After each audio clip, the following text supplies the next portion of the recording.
Welcome to the Warframe Weapon Encyclopedia, where today we're checking out the Hystrix Prime. Now, since this is a primed weapon, the only way to get it is to assemble it from its primed parts, which you can either get yourself by opening specific relics or by buying the parts from other players. But since relics are rotated in and out of the game quite frequently, I will leave a link to the official Hystrix Prime Wikipedia website in the video description so you can check it out and see which relics you want to go for. The Hystrix Prime is a Master Rank 12 fully automatic secondary pistol that comes with a 16-round magazine, a 1.6 second reload, and it does primarily puncture damage with only a little bit of impact and slash on the side. It has very good 28% crit chance with a slightly above average 2.2 times crit multiplier and a very solid 20% status chance as well. It also has a chance to instantly reload upon a headshot if you're using it with Cora or Cora Prime, as it is her signature secondary. But by far the biggest thing about the Hystrix Prime is that it allows you to switch between 4 different types of quills to fire. These quills all have the same stats, but each one has a different forced proc. There's the Poison Quill, which will force proc Toxin,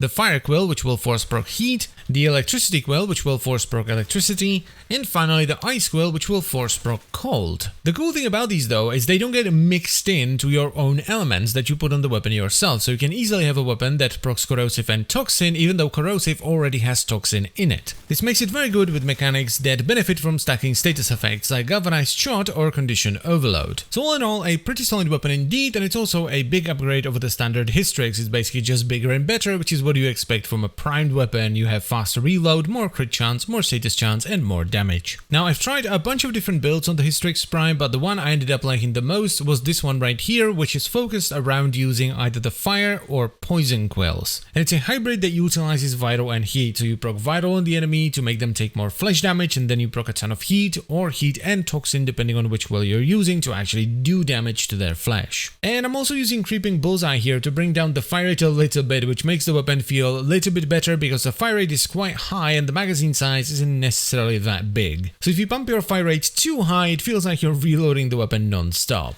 Now the damage here is actually quite good, though it does feel a little bit strange because you're mostly relying on your heat procs to do the damage. So you fire out a bunch of shots, then there's like a 1-second pause where nothing happens and then the enemy suddenly dies. And that sometimes feels like the damage is lower than it actually is, but it's really not half bad. You could of course go with a corrosive heat setup instead, which would give you a lot more upfront damage, but it wouldn't scale quite as well as the vital one. Now, to be entirely honest with you, I'm not actually sure whether I want to recommend this weapon or not. So what I'm gonna say is try out the standard Hystrix, which I know is a bit of a ball ache to get since you need to build 2 other weapons to build into the Hystrix, but try it out, and if you like it, go and get the Hystrix Prime. And that is pretty much it for the video, so I thank you very much for watching as always, guys, and I will see you next time. Bye bye.